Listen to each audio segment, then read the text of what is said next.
Having epilepsy does impose some restrictions on certain recreational activities. All too often, families or medical advisors of people with epilepsy place a heavy blanket of restrictions over all activities that may even remotely lead to an injury.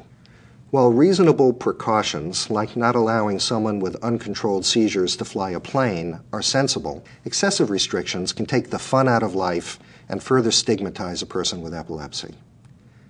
So how do we decide which activities are reasonable and which are not worth the risk? There's no general answer to this question. However, 4 points should be considered. The first point to look at is the nature of a person's seizures. Some seizures are minor and do not pose much risk. They may be the simple partial type, which occur with only an internal feeling or a fleeting sensation. Complex partial seizures and absence seizures are more of a risk during recreation because of the associated confusion and memory loss. Tonic-clonic seizures, meanwhile, present an even higher level of risk for injury. Second, it is important to look at how well a person's seizures are controlled. While there is no precise definition of seizure control, patients who have not had seizures for a year or in several years are considered to be in good control. Meanwhile, those having several seizures per month have poor seizure control.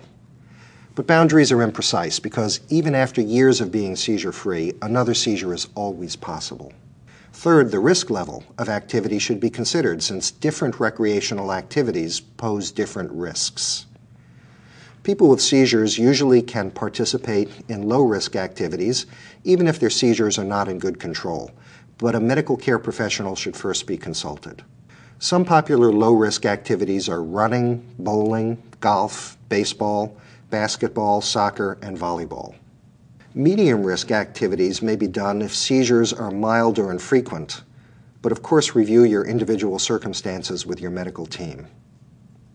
Some medium-risk activities include football, hockey, and ice skating, bike racing, gymnastics, horseback riding, swimming in shallow water with a buddy, and boating. As a general rule, if having a seizure during a recreational activity would likely cause you significant harm, then use common sense and avoid the activity.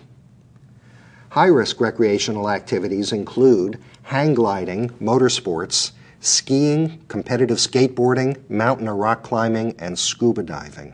Some doctors recommend not engaging in high-risk recreational activities at all if you have a history of epilepsy.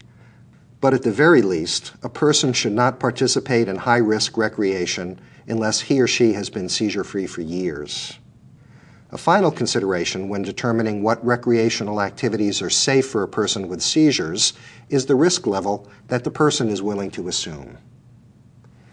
Doctors and family can and should give advice, but ultimately, assuming that the person with epilepsy is mentally competent, he or she should make the final decision.